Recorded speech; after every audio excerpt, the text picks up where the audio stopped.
Hello, everybody out there. Welcome to another episode of the Coach's Corner. If I'm not mistaken, Duke Sean, this is our 100th episode. It should be thereabout, yeah.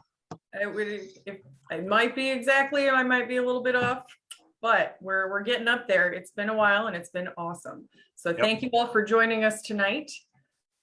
Tonight was supposed to be a meet and greet live hangout at Aedult Swim, which unfortunately got canceled.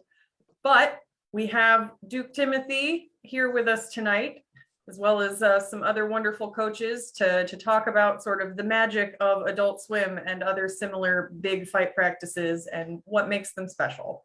So be sure to drop any of your questions, comments, etc. in the Facebook chat, in the Facebook comments. These guys will do their best to answer as many as they can. With that, I'm going to hand it off to Duke Sean to get us started. Hey, good evening, everybody. Thanks for joining us. Happy to have everybody here again on a Friday night. As I've mentioned, this weekend was supposed to be Aedult Swim. Aedult Swim is a practice out in Aethelmearc. We'll have Tim talk about that a little bit more here in just a minute. We were all looking forward to it, not being able to go for the last couple of years, and then things got canceled as has been happening for the last little bit. And we had intended to do kind of a meet and greet so that some of you guys can meet some of the coaches, some folks that we hadn't had a chance to talk to and meet with. But since that kind of fell through, we decided to kind of throw this together and kind of talk about the magic of Aedult Swim and like-minded destination type practices. With me tonight, we've got Her Majesty Rauokinn, one of our regular coaches. And we've got Sir Louis from the Mid-Realm as well, joining us.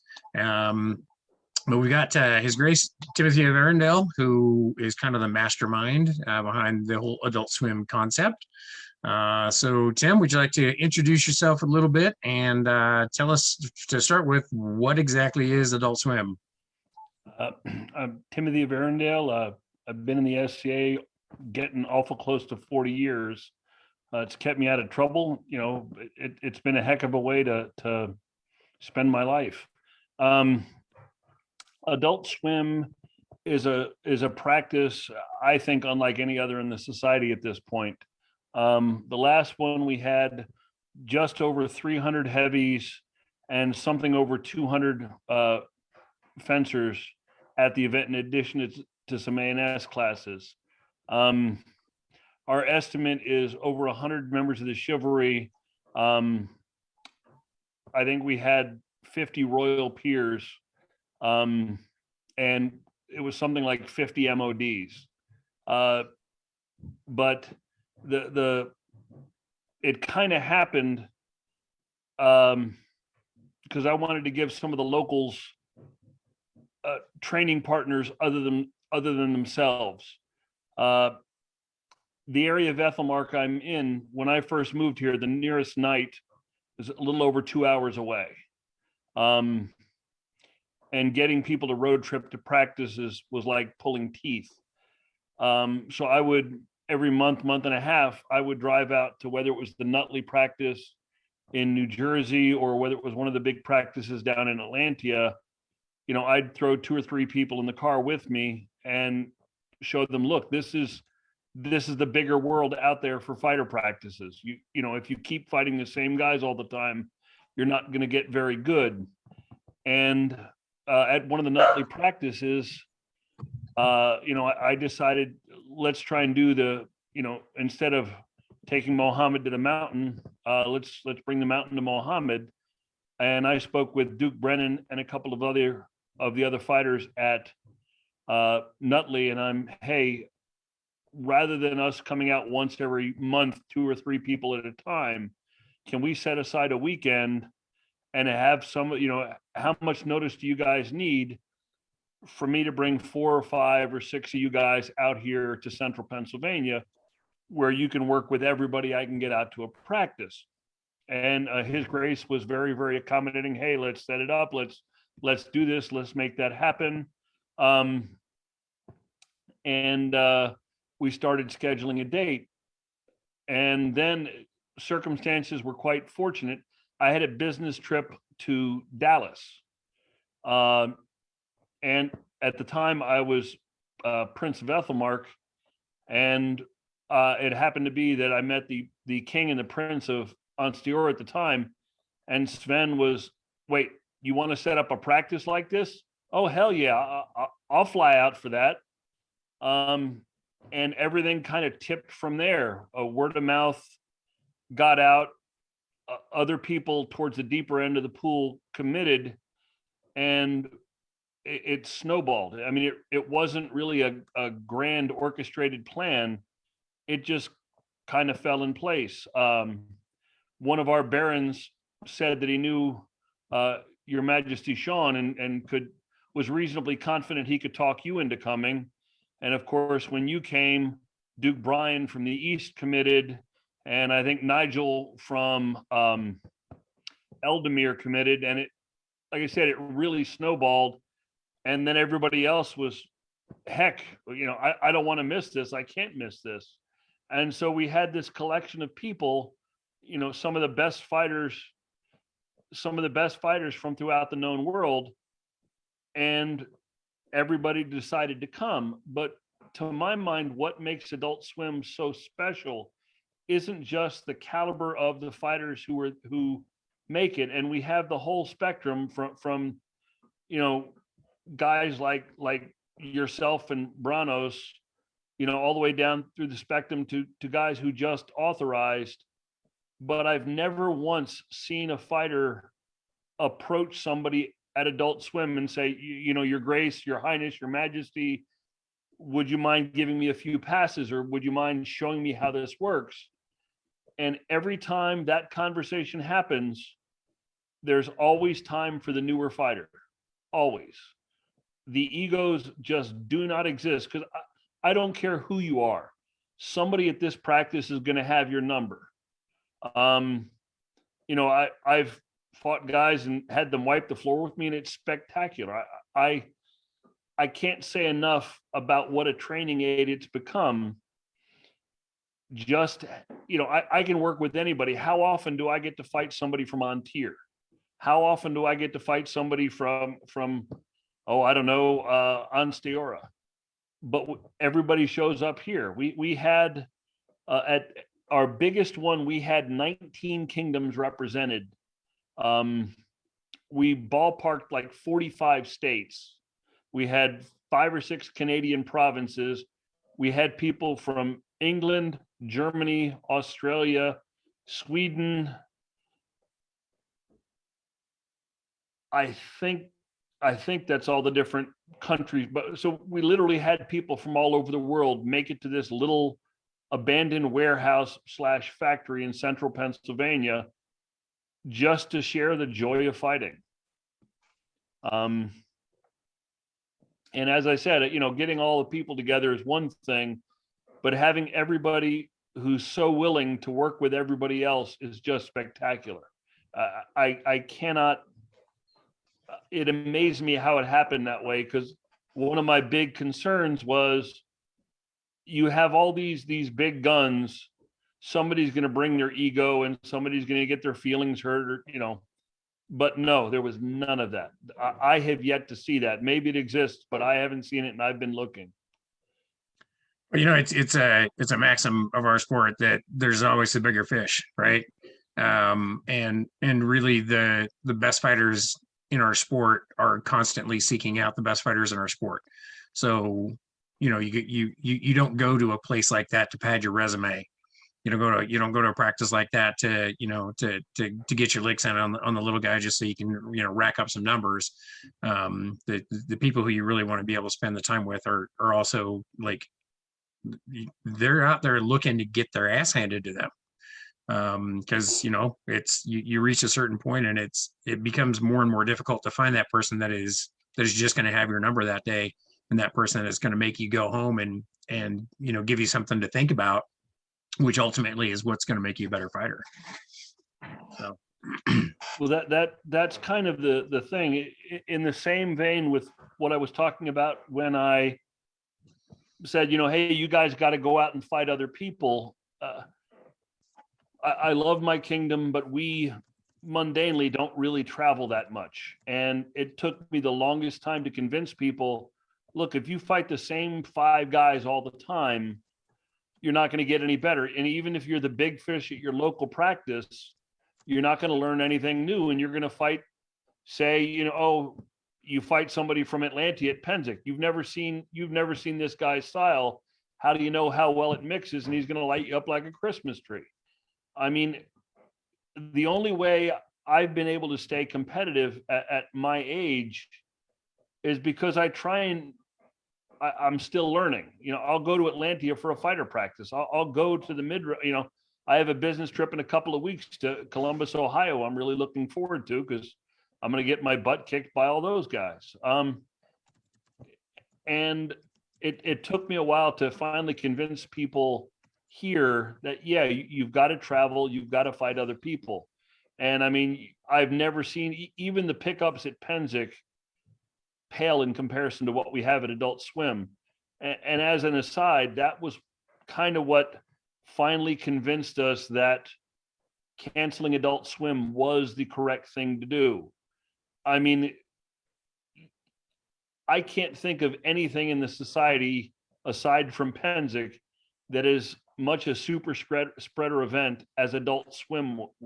Literally, we have people from damn near every state and from 4 or 5 continents.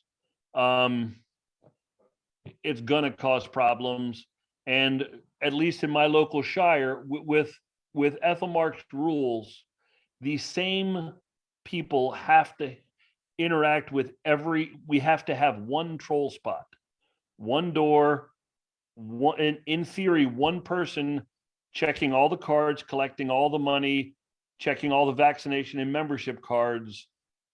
And locally, our crew is mid to late 60s, most of the people who end up doing that particular task. And it just didn't seem right to expose them to those circumstances. So as much as I'm going to miss all the beatings tomorrow, it really was for the best.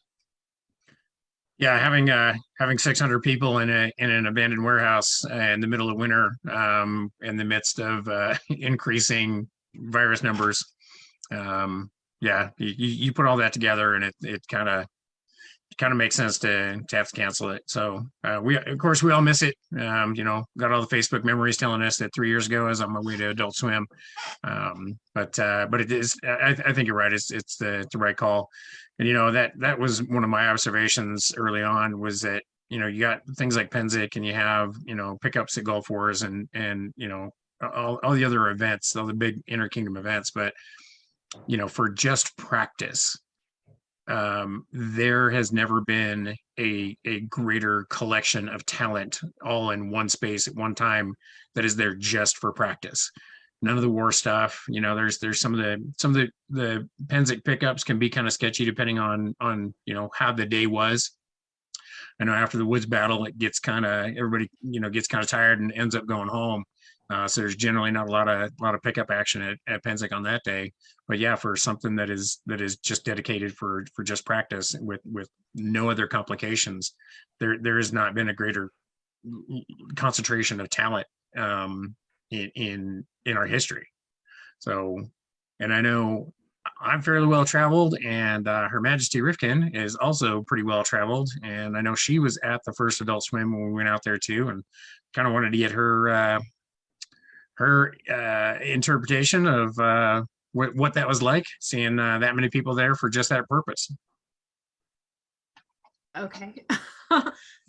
So I'm a big believer in traveling too, and learning from different people, and really just like making connections. So it was amazing, the first one. I think I taught a class. I got to fight a ton of people I've never met before. Sean hooked me up with like all the baddies. So we started you off with Brian. Yeah, like that. Yeah, that was my first fight, Duke Brian. So yeah, for me, traveling that far, and it is far. I mean, from Seattle to Pennsylvania is a whole day trip on a plane, plus 3 or 4 hours in the car when I get there. It's worth every penny of my money, and it's worth every second of my time, because I get to fight styles and people that I would probably never see. And every time I fight somebody that does something different than me, I get better. So and they get better because they don't see Ontarians very often. So a practice like that, and I don't know how you got all those people there. I mean, it's like such a confluence of people, like, because I put on quite a bit of practices too, and I'm just so amazed that you got that happening, and now it's the thing, and that's super cool. As for getting a lot of the people there, I mean, it helped that I've lived in several places. I was knighted in Atlantia. I won my first crown in Caid. Then I lived in the East for 12 or 15 years, and now I'm in Aethelmearc. So in all these places, in Atlantia, I was able to talk to Kuhn, I was able to talk to Logan, I was able to talk to a bunch of other guys, had them come up. The same thing with the people in the East, because I lived in all these places, and you develop relationships with people over, 40 years. Yeah, sure, Tim, I'll drive up 6 hours, I'll drive up 8 hours from, Charlotte, North Carolina, and go to your fight practice. And like I said, once you had enough people commit, it just went crazy. I mean, Your Majesty, I remember you taking your selfies after your 25 or 30 dukes that you tracked down to go out and dance with at the last one you were at. Yeah. I mean, I felt left out. I didn't get a chance for you to beat me up. My feelings were hurt. I guess I didn't rate. No, that's not true. I looked for you. But there's such a pool to choose from that it's hard to get to everybody that you want to get to. And I mean, that's just an embarrassment of riches, right? Like, so yeah, I didn't get to fight Brannos last time he was here, and it's like, how can I miss a chance to get my lit up by him? I mean, a lot of the mid-realm guys just, I guess it's a clash of styles, but yeah, they seem to have my number. The first time I met Kellock, however it's pronounced, I saw him at a Blackstone Rage, and I was feeling pretty confident. And I went out with my buckler. Hey, I'm doing pretty good with the buckler of late, and he just toasted me. All right, I'll pick up my heater. I'll do a little bit better, and that was even worse. So yeah, I always look forward to a chance to like Sean's, like His Majesty Sean said earlier. You want to go out and fight the best. You want to fight people who have your number, and that's like I said, I always enjoy when I go out there. When I'm able to travel to the mid-realm. Yeah, I know when I was out there 3 years ago, I had I'm really bad about taking pictures at events. I'm just terrible about it. So it was an Aedult Swim. I decided I was gonna, at the very least, just take a picture with everybody that I fought with over the weekend. And when I went back and looked at them on the day, there was 25 different people that I fought on Saturday alone. And we got on site like 8 o'clock in the morning and fought until 4 o'clock in the afternoon, which is something that you just don't do at an event. I mean, there's morning court, and then you'll do the tournament and get ready for evening court or what have you. But there's not, and even at wars, you're gonna do the I mean, how much time does it take to do one scenario at Penzic, right? And then you're all jonesing for the pickups afterwards. But for doing just pickups and just practice for 8 hours straight, it's a lot. And at the same time, yeah, I mean, we were there we were there all day long. You know, Rifkin was right there with us too at the end of it too. Yeah, getting like 8 straight hours is a lot. So, and you know, and I got to fight 25 people on Saturday, and I missed, you know, what, 275 other people. I mean, there's so much opportunity there, and there's so many people there that it's really easy to like totally miss somebody that you were looking for. And you know, at the same time, most of those fights that I had were with people that I'd never had an opportunity to fight with before. You know, that's the first time I got to fight Seabass. It's the first time I fought Eckhart, who's, you know, currently king of Atlantia. You know, so many others that that I'd never fought before. But yeah, it's just amazing. And yeah, like Rifkin said, it's an embarrassment of riches. It's kind of hard to track down everybody you want to. So, so this let me let this then lead into other like-minded events, these types of things, what we're referring to as destination practices, kind of like your destination wedding, you know, when you want to go to the Caribbean to get married or whatever. So we've got we've got one coming up at the end of April. We're actually hosting a spring training fighter practice here as well. That's at the end of April. This is one that we've been doing periodically over the years, and it was the same kind of development as Aedult Swim, although it's been on a slightly smaller scale. But I know for us, it was, you know, I had somebody that said, "Hey, can I come to your house and do some training with you?" And I'm like, "Sure, you can come up and do some training with me. And while you're at it, you know, I'll get you all of the trainers that we have here in the local area as well. And, you know, you get some one-on-one time with some of the best trainers in the sport.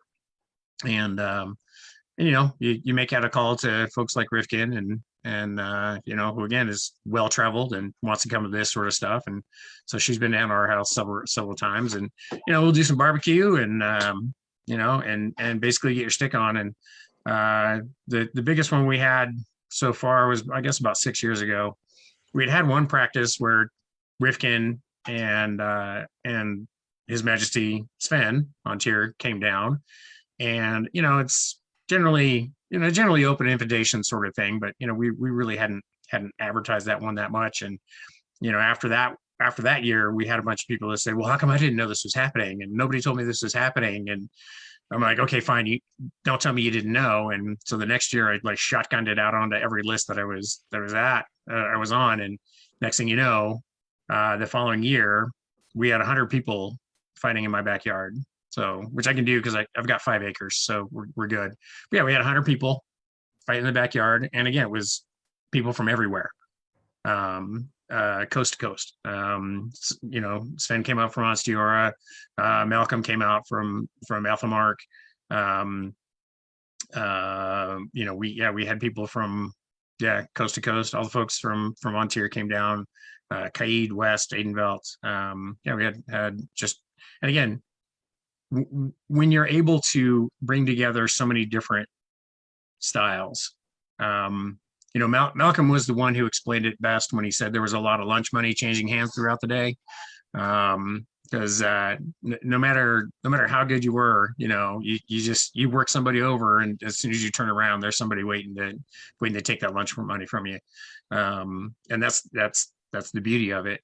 You know, there was a discussion recently on the Coach's Corner page about getting out and you know, getting exposure to other styles and other kingdoms. And you know, one of my comments on that has always been that the more you're exposed to the differences, the more you understand the commonalities. And you know, we need to be able to get out and see what's different, not so much what is better, because you know, better is always relative, but just understanding what is different about what everybody's doing. You know, that's what gets us to the commonalities. When we understand that range is a concept, you know, range is range, and target recognition is target recognition. So So we do have ours out here. One of my other favorites, destination practices, is Sport of Kings up in Ontier. Your Majesty, you want to mention that? Sure. It's more than a practice. It's an event, but it's a 3 days of fighting event. It's Thursday, or it opens Thursday, but we have fighting Friday, Saturday, Sunday. And I think Thursday, Sean usually hosts a video review class. Yeah. Yeah. Yep. So that's fun. We make popcorn and put up a sheet, and he does a video review class. Yeah, movie night at Sport of Kings. Yeah. And Sport of Kings is really great because we get teachers from everywhere, and there's classes all day, and there's pickup fighting all day. Like if you don't want to take classes, you could pick up fight all day long. Then there's probably, I don't know, at least 30 people out on the pickup field all day long. And then there's a couple tournaments. It's a really beautiful event, and they have a what they call the Virgin Countess Inn, which cooks, so nobody has to cook. There's running water and flush toilets on site. It's a really, really great event. If you've never been, you should go, and you should teach. So, but yeah, on Tier, for a while now, we've been very focused on training, and that is one of our signature events for training, and it's been going on since at least 2001, I think. So except for the pandemic, we were supposed to have one last year, but we didn't. But it's a great event, and it's one of my favorite fight practices, and I think we get people from everywhere. Sean comes up all the time. Hansa came up last time, I think. We get people from the East, from the Outlands, Anstiora. I think his other Grace Sven comes up a lot. It's pretty great. Yeah, and one of the really great things about all these types of events and non-events is not only is it, I mean, Sport of Kings in particular is designed specifically as a training event. It's something that they kind of had they were able to kind of take that hardline stand and say that we're going to have an event that is training, and it's going to be tournament oriented. It's going to be heavy fighting oriented. And as a student, you have access to some of the best trainers in the world, but also as a trainer, you have access to some of the best students in the world, because the folks that are going to things like Sport of Kings and Aedult Swim, those people are like disproportionately invested in their own progress. And I think that's kind of what Tim was talking about earlier, with the, having the full spectrum of fighting abilities, and, having even people that just barely authorized in their fight. Those people are disproportionately invested in their own success, and they are going to go to wherever it is that they're going to be able to have access to that quality of instruction, and those quality of fighters.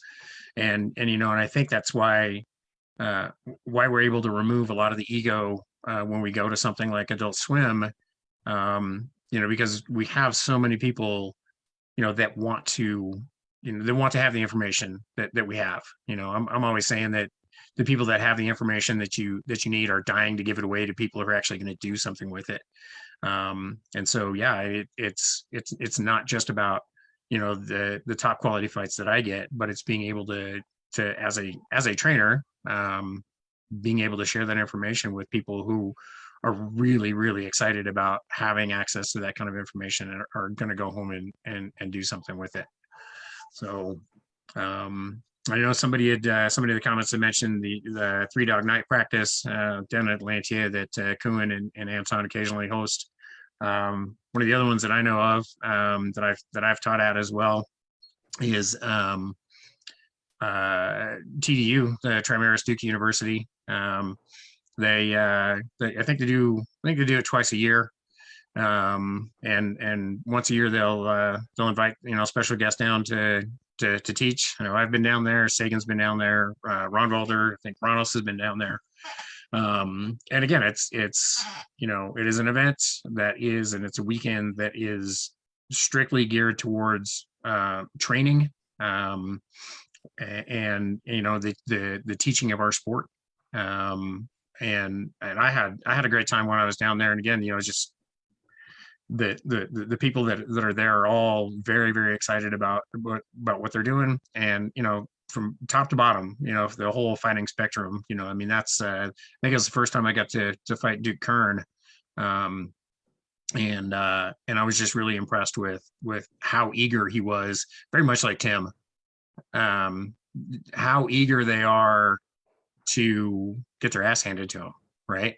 Like seeking that out and like looking for that, trying to find anywhere they can to find that person that's going to have that golden nugget of information.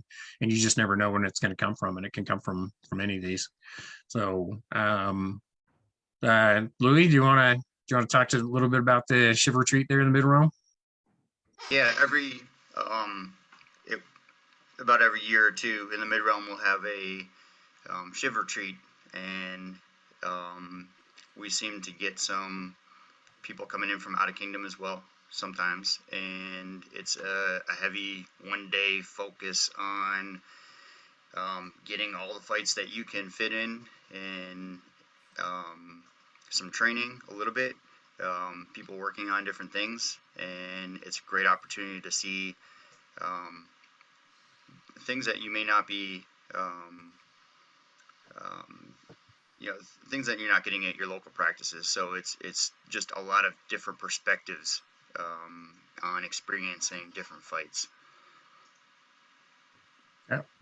Well, and I know myself and Brannos and several others, we do fighting clinic by request, which of course hasn't happened in the last couple of years. But as Timothy was saying, if you can't bring Muhammad to the mountain, then bring the mountain to Muhammad, right?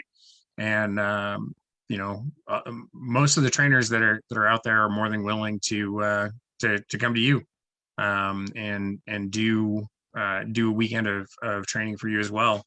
And there's a lot of benefits to this type of dedicated, specialized time and training. And actually, Brannos had a link, and I know he's watching the comments. So maybe he can post a link to the article that he'd sent to us on why you should do martial arts seminars. There's a lot of benefits to it, and I know for us, as we're all trying to recreate the Middle Ages, the new idealized version of the Middle Ages. The martial arts combat is one of the things we do, and it's part of what we do, and it is beneficial to take that time out to focus on just the martial aspect of it for a while, because ultimately, while we are recreating the Middle Ages, we're also doing a modern martial art that is based on medieval combat, and if the more we can treat it like a martial art to some extent, the more fun it is to watch. It's a lot. I mean, it's the best sport in the world as far as I'm concerned. But by focusing our training on that for a given period of time, we can make it better all the way around, and that's kind of what the Coach's Corner has all been about, is trying to make this a better martial art. But at the same time, eventually, we're recreating the Middle Ages, and we need to be doing these sort of things so that we can be better martial artists, so we can have better events. And eventually we need to be able to go to events and do this there as well. And these sorts of specialized training events cannot be a substitute for SCA events. We actually need to be able to get out and still do events as well. But all these kinds of things will help. So, Tim, you got anything else? Yeah, I just wanted to, as far as the seminars, I'd like to early in my SCA career, a bunch of us locals each chipped in, I think it was $25, and we flew a West Kingdom Duke out to give us a weekend-long seminar, Duke Sagan. This would have been probably 1985, 1986, and there is no way I would have made a tenth of the progress I ever did as a fighter had I not had that seminar. It laid the foundations for my style, and it laid the foundations for a lot of the locals' styles with what he taught us in that seminar. Yeah, I am all for those kind of things. We've had teachers come out a few times, and that's something we intend to do more of. Because like I said, I want to expose all the locals to as many different people as I can, many different styles. And so, yeah, I am right there with you. That's a very, very important part of training. Yeah, just to clarify, Sagan is Viscount, but yeah, he's one of our coaches here on the Coaches Corner. Sagan's a Viscount. Yeah. He really laid the groundwork. If I recall, I mean, I was 16 or 17 at the time. We had originally contacted His Grace Duke Paul, and he said, "Hey, I'll have Sagan come out." I believe that's how it. Like I said, I was 16 or 17, but it was really, really instrumental in my growth and a lot of the other locals. That seems about right. Yes, I mean, Sagan is, very much, he's the reason that I've become the trainer that I am as well. And we're very fortunate to have him here on the Coaches Corner. And Sagan was one of the first folks that had done that type of training. Like you said, it's, and this is something that we had talked about. We did an episode a while back about, getting the training that you need in remote areas. And sometimes you got to give people a reason to know that you exist. And you can, if you're in a fairly large kingdom and you're in the outskirts of that kingdom, you could break your bank to drive to the central part of the kingdom and get your ass handed to you, and nobody has any idea who you are, and then you just go home not having learned anything. Or you can do like Timothy said, send out some gas money or some airfare, and these folks are more than willing to come out and help you out with that. Like I said, I've been doing this for a while. Brannos has done it as well. And it's more bang for your buck, as it were. Because you get some of us that can go out and get some individualized time with you and set those foundations, and then you do it again, and you get somebody completely different out there to come and visit you, and give you a different set of foundations. And again, that gets us back to finding the commonalities as you get exposed to more and more. So, and I know Rifkin has some experience with that too, having done, she did the winter workshops up there on Tier for a number of years. You want to talk a little bit about that?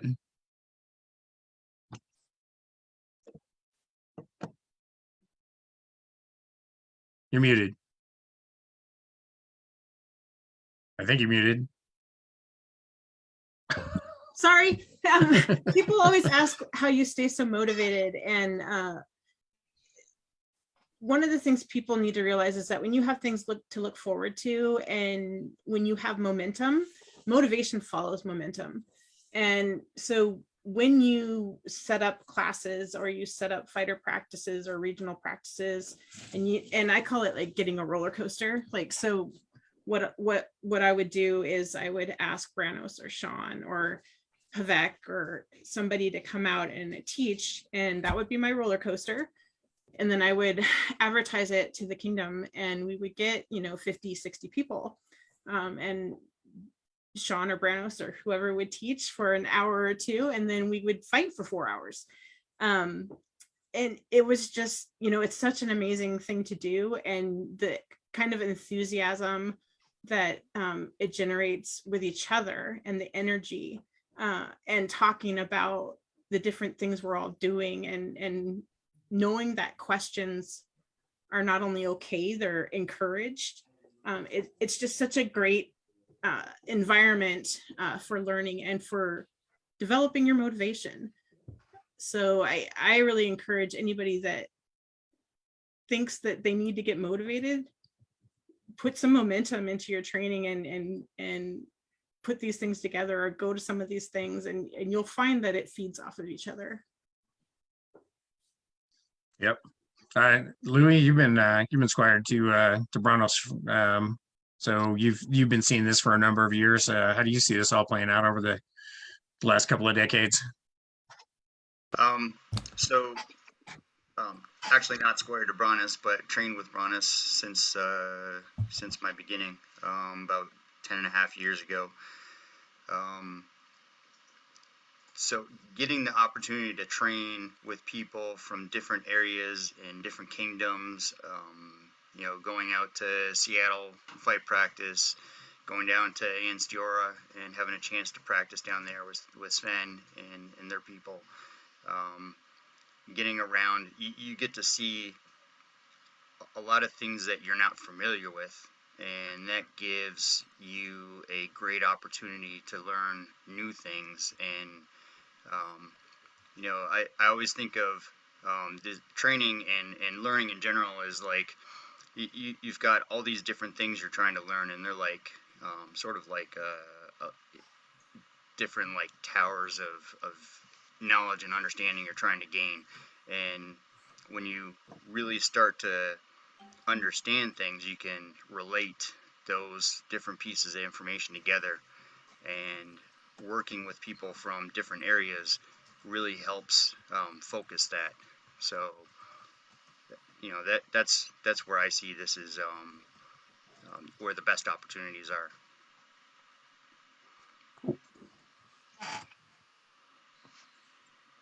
All right, Tim, you got any other comments? No, I'm just like everybody else. I'm a little disappointed that we didn't have Adult Swim this weekend, but I've got a few people coming over for a pity party practice tomorrow. It's it'll be fun, but it's not quite the same. Yeah, it's like I said, we're all having a bit of a pity party because I know Riffin was planning on going. I was planning on going. We had 6 or 7 people from Artemisia that were all set and coming out. So definitely going to be looking forward to 2023 for sure. We will have to have a new site next year. I feel especially bad for having to cancel. The landlord of the site actually had somebody who wanted to start renting January 1st, and she had him wait to rent the space till March 1st so it would be available for us. Ooh. So we are already working on tracking down another site. I don't think it'll be a problem. Unfortunately, the economy in our area is there's lots of abandoned buildings that were warehouses or factories. Finding another one with sufficient space won't be too hard, unfortunately. Yep. Yeah, such as it is there. So, well, I think we're gonna end up wrapping up a little bit early. I don't know. It looks like Louis, you got a question? Yeah. So this is for His Grace Timothy. So we've, in the mid realm, we've got a practice every year, the Schwitz, in the Cleveland area, and it's kind of that. It's getting a lot of mid realm attention, but they haven't really gone, say, out of kingdom. What other things than necessarily just bringing in top end fighters or coaches teaching? What else can help develop these, in the middle fight practices to get bigger draw and more people participating? For the first Adult Swim, I mean, I milked social media for all that it was worth. At that time, at the time of the first Adult Swim, social media had not gotten as toxic as it got there a couple years back. So everybody was spending more time on it. I would make a post about, hey, we're doing this fighter practice. Why don't you come out and join us? And I'd make a post and, 300, 400, 500 people would see it, comment on it, like it. It would really, it would blow up. But by the time of the last Adult Swim, social media had lost its magic to be able to do that because so many people just tune it out. Unfortunately, I really don't have a good answer for you. My kids tell me that Facebook is no longer the social media that you need to use. It is apparently other ones, TikTok and the like. And I have yet to figure out how to crack that to publicize events. I'll probably get my daughter to figure out a way to do it between now and next Adult Swim. But mainly it's just whoever runs the Schwitz, they have to make road trips. They have to go to the BMDL practice and say, hey, look, I had a great time coming out here and fighting with you guys. We're doing this practice in a month and a half. Why don't you come out? Make a trip up to Buffalo, do the same thing. And have those people tell their friends. And I mean, that's really how it happened. As I said, we had one of our local barons I think that's how we got Sean out to the first Adult Swim, was Baron Ichi essentially said, hey, I think I can talk Sean into coming out. And so it was word of mouth. I don't know how accurate that was, but he claims that it was on him. Yeah, that's pretty much how it happened. I knew Ichi when they lived out here in Salt Lake in the early 2000s, and I got tagged in a post somewhere, and and I think it was somebody saying, oh, I hear Sean likes to come out to this sort of thing, and I'm like, you're definitely speaking my language. And yeah, it becomes kind of self-fulfilling prophecy. I know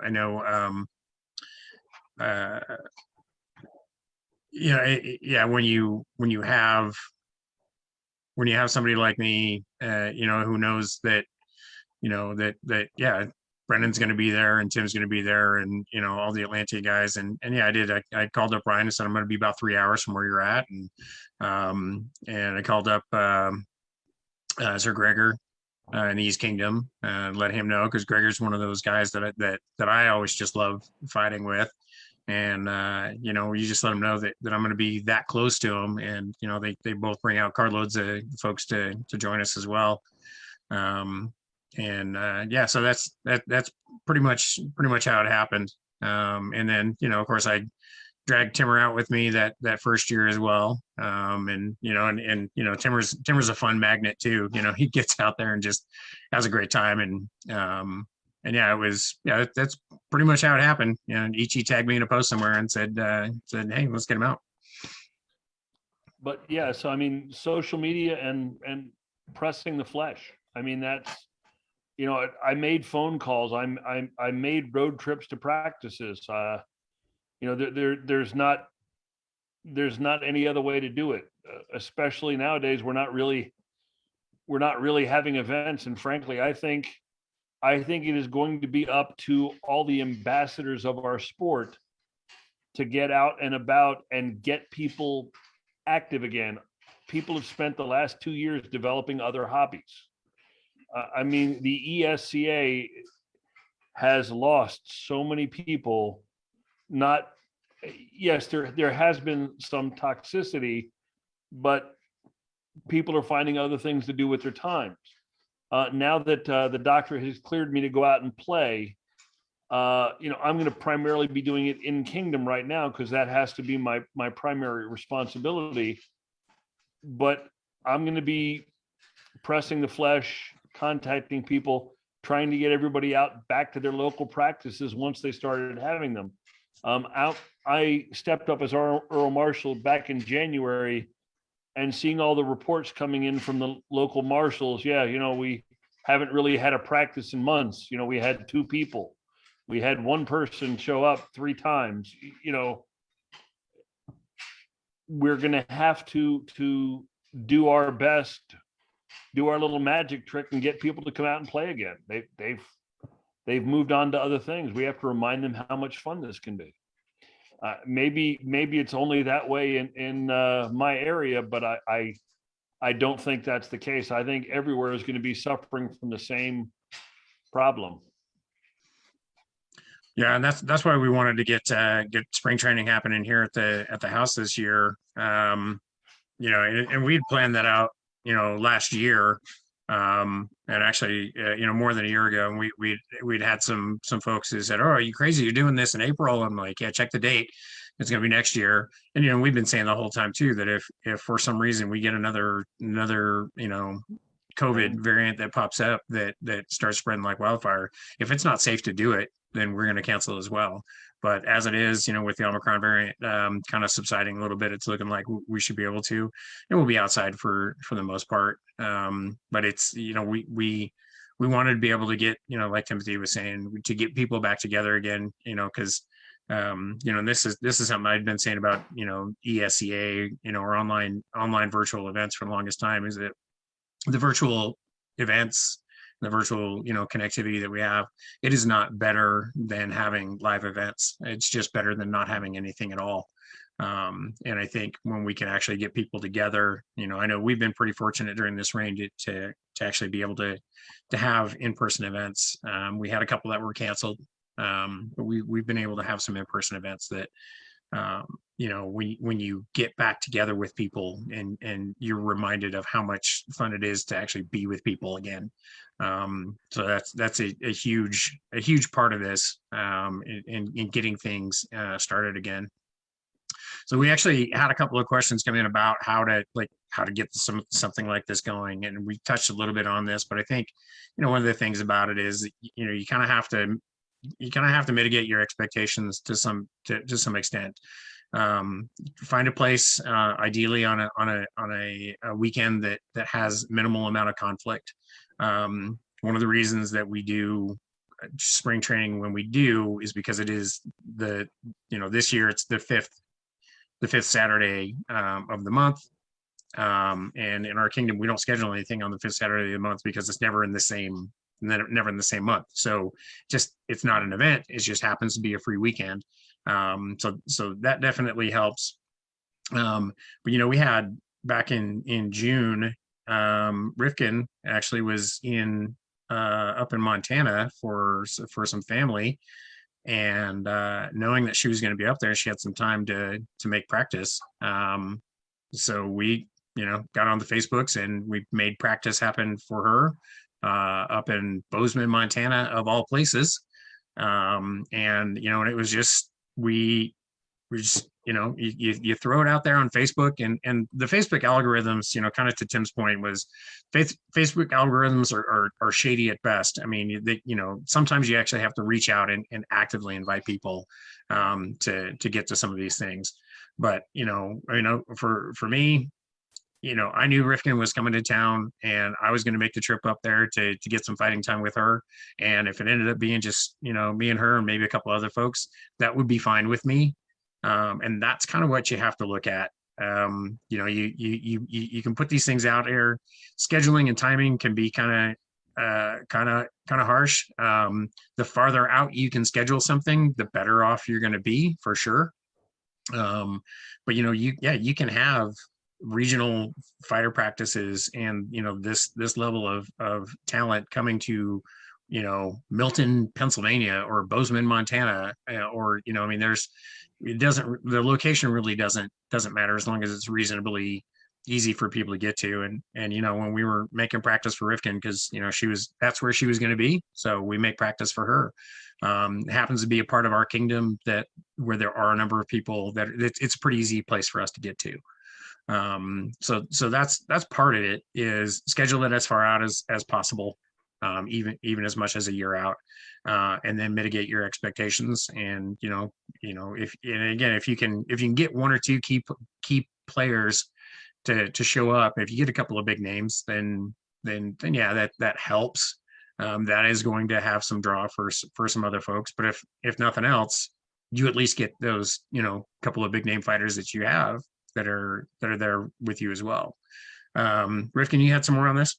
Yeah, I think to establish a practice, or to get it started like that, you need to have a symbiotic relationship with somebody else or another group, and you both have to have buy-in and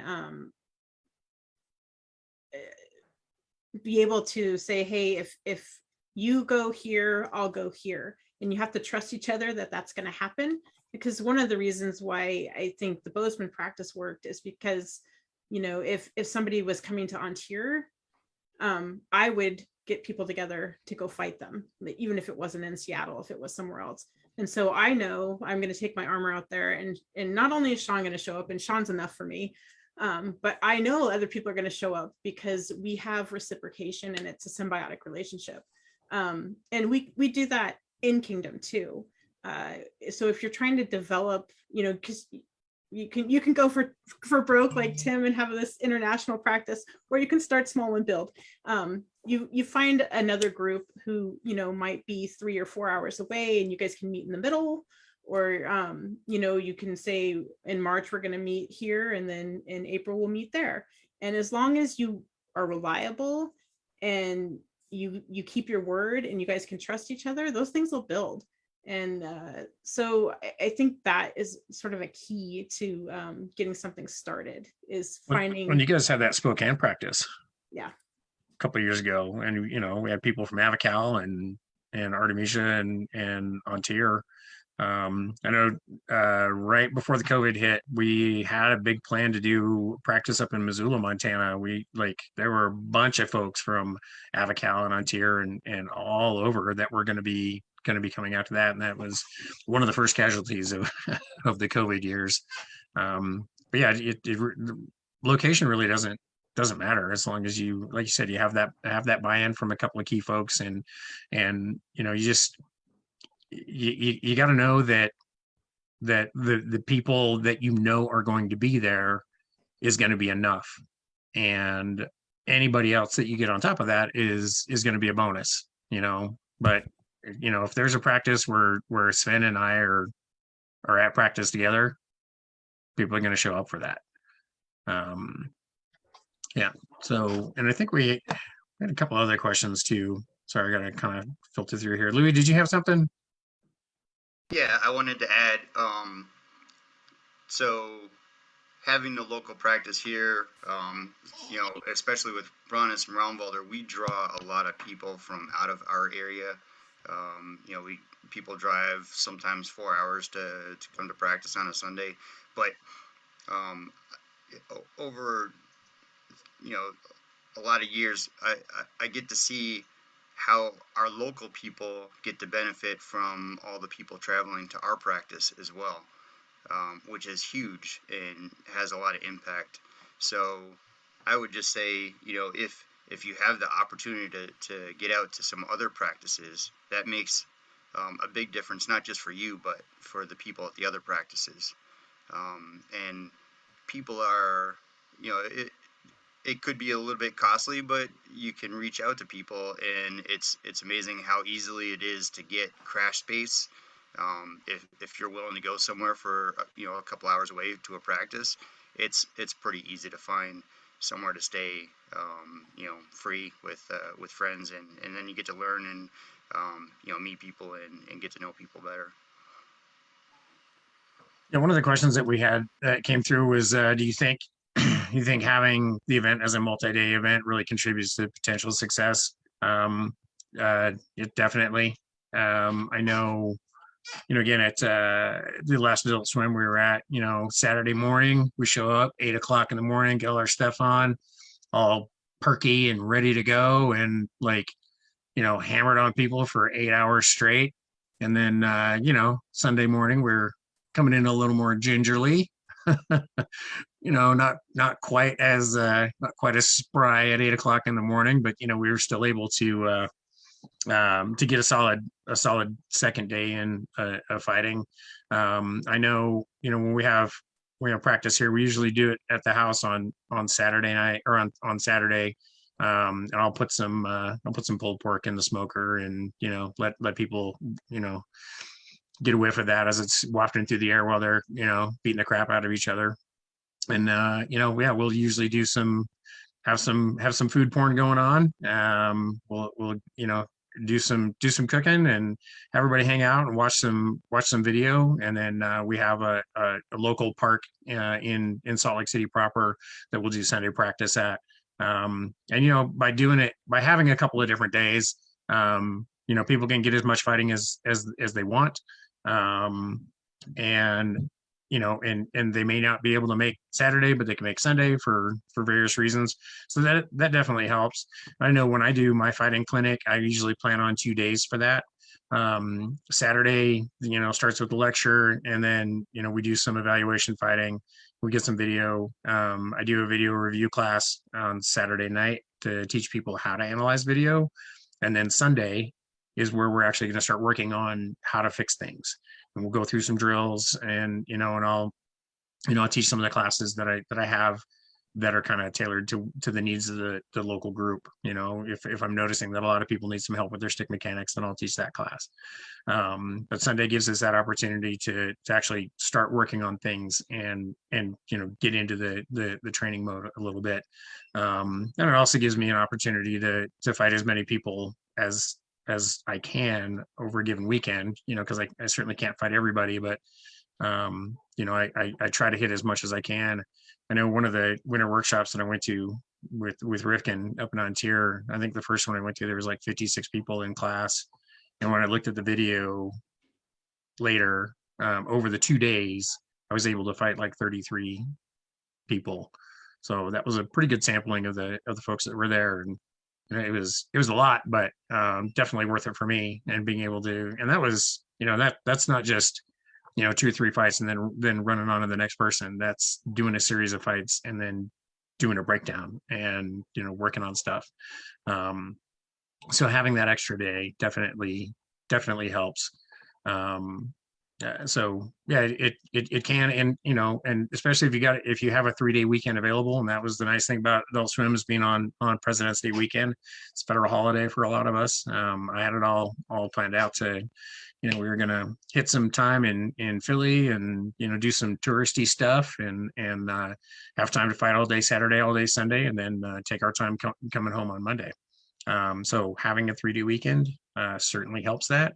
Or if people just know that it's going to be like spring training, we are planning on fighting on Saturday and Sunday, so people are going to have to know they come in on Friday and leave out on Monday if possible, to get as much of that fighting in as you can. So yeah, those are some of the ways that you can kind of make these things happen, make it a little easier.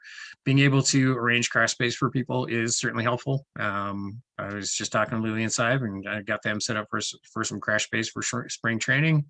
That definitely helps. I mean, anything you can do to make it easier for people to come to where you are to be able to hit one of these practices is definitely going to increase the numbers. And as you increase the numbers, everybody just has a lot more fun. Having a social aspect is important as well. For people that have significant others that don't fight, or just to be able to develop relationships. And when people come that far, if you can feed them, that's one less thing they have to pay for. And you make friends for life. Like it's just, what would you want to do? Like if you were going to travel 3 hours to go to something, what would you want? You would want all the fighting, you would want a barbecue, you would hang out a little bit, make sure that your significant other has something to do if they don't fight, and then go home. So I think if you think about what you would want, and you offer that, and you find some people that'll buy in, and you can say, hey, like X, Y, and Z are coming, and this is what we're doing, and we can put you up and whatever, like on and on. It'll snowball, and you'll come up with something cool. Yeah, I know at the first Aedult Swim, Tim, you guys had set up dinner at a steakhouse after the event. That was a pretty huge part of making that successful too, right? Yeah, I mean, we ended up the same lady who owned the site that we rented for the event. At the time, she owned a restaurant, and we had her cater. I think we had 300 people for dinner that night, and it was nice. The one thing that we keep trying to do and just never getting all the ducks aligned. There's a local campus movie theater here. We keep talking about doing, a movie night the Friday night just for people to get together and hang out. And we figure we'll either watch The Princess Bride or the the Three Musketeers from the 70s, the real ones. All the other ones are pretenders. Just something like that to give everybody a chance to let their hair down, so to speak. But yeah, it's always been good. One of the things that's unfortunate for me to kind of being the host, I'll usually have, people crashing at the house or whatnot. But from what I understand, the post revels at the hotel are pretty legendary. But I'll have 2 or 3 people crashing at the house, so I don't get to hang out with the, couple hundred people in the bars at the local hotels talking about who took whose lunch money. Yeah, Rifkin's right. It's definitely helps to have some sort of social aspect afterwards, because I mean that's where you get to kind of, do the postmortem and actually talk about the fights that you had, and just sharing a meal and a drink with somebody. That's again, that we're here for the people, and so being able to have that definitely helps. Again, when we do it here, I got the smoker. It's no big deal for me to put the pulled pork in there, and that's just got to sit there for 8 hours anyway. So just let that sit, and by the time we get done fighting, that's ready to go. And so if you can, do what you can to if you can feed people, that's great. If you are attending something like this and you have a host that is arranged to feed people, please be mindful that costs money, and any contributions you have to the food effort are definitely welcome. I know when I went up to the practice that Rifkin had up in Seattle over the summer, I handed her husband a bunch of, a lot of money. And he's like, "Are you sure?" I'm like, "I know how this works, man. I know what's going on here. I'm happy to contribute where I can to kind of make these things going, because, it's not just the fighting, it's being able to hang out afterwards. It definitely. But also know that if you aren't in the position to hand a wad of cash to the person hosting, at least in my experience, I totally expect to absorb whatever I put out. That is what I'm doing. And I don't expect anybody to put in unless I ask. And it's always nice when you get something, but 100%, this is about me developing and creating something for this thing I love, and it's a passion thing. And I wouldn't actually invite people over to my house to eat and agree to feed them all if I wasn't willing to do it. So I want, if you're in a space where you're, still a college student or whatever, and you're thinking, oh, I can't afford to chip in, don't worry about it. Yeah, absolutely. There's no expectation, but if you're in a position to help, it is appreciated. But yeah, we do this because we love to create that kind of community, to be able to give people space to be able to get the best advantages out of these types of environments as we can. So, and I think that Louis might have some thoughts on that as well. So, Brannos had shared a link earlier, and it was discussing how, training seminars can build community, and how that sort of feeds the direction of, building the sport and developing, new ideas, and ultimately contributes to the direction fighting is going to go in the next several years.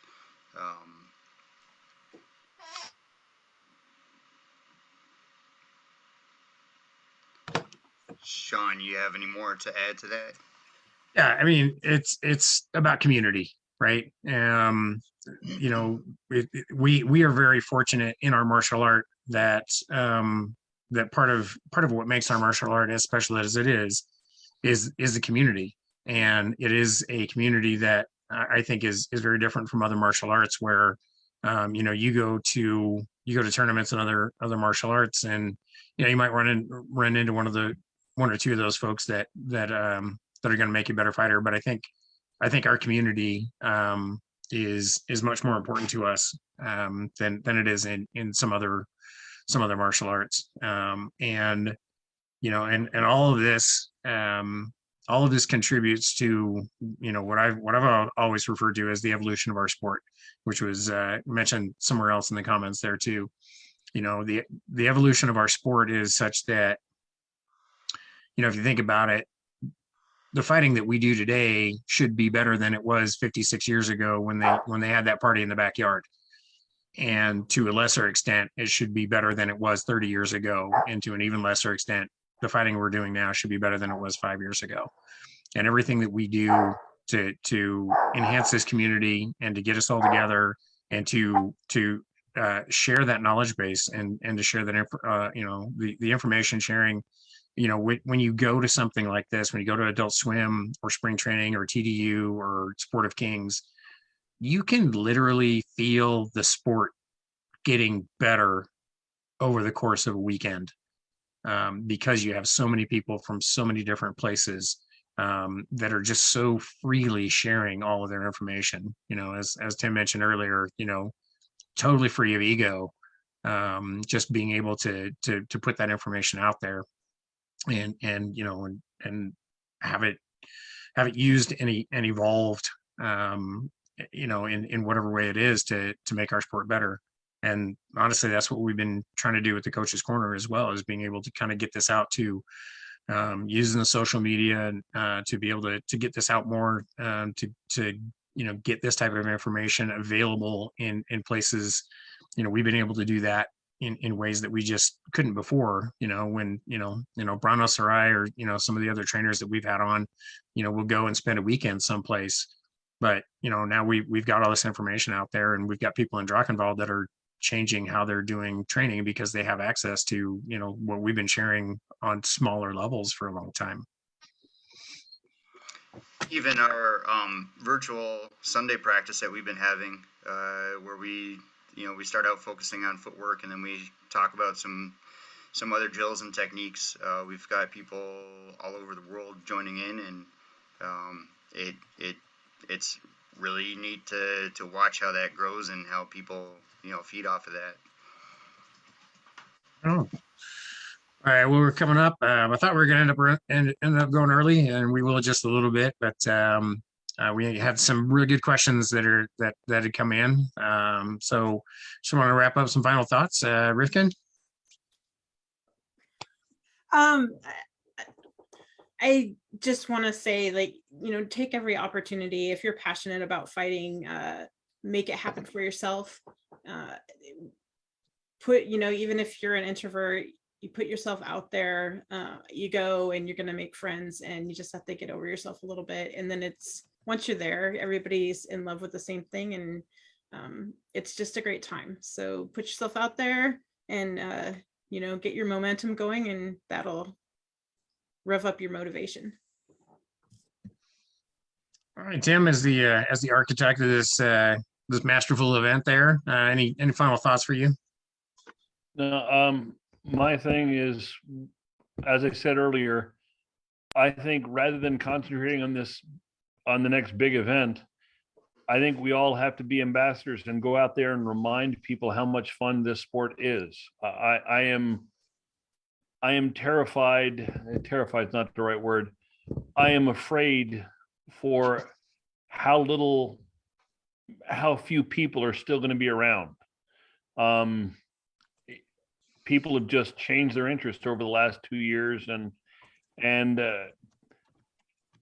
we need to go out there and get people excited again. It's going to take a lot of heavy lifting from a lot of people, but that's what I'm going to be spending my energy doing, and I hope we're all able to do that and get the SCA back to where it was, and even more. Right on. Lou, you got any final thoughts? I especially with the pandemic, I think practices right now are really where it's at, and I think there's going to be a lot of focus on, or we can have a lot of focus on getting people more involved by creating, these great spaces to train. And I think for maybe the next year or two, this is going to be where we have an opportunity to have a lot of fun and meet people and get to learn new things. Right on. Well, Tim was waving his hand there. Did you have something else you want to throw in there? I know you gotta get going there. Got to go. All righty, man. Appreciate it. Appreciate you having on, Timothy.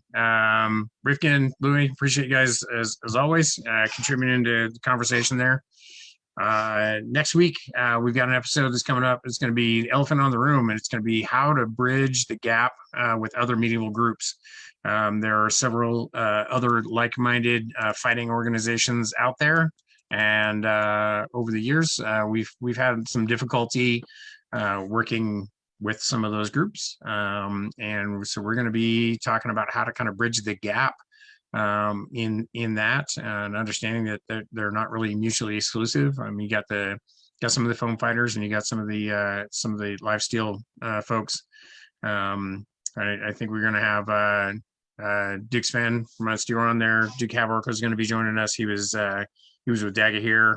Actually, Havork said he was at Dagahir event just a couple weeks ago. A couple other folks from some other like-minded organizations, so that should be a good time.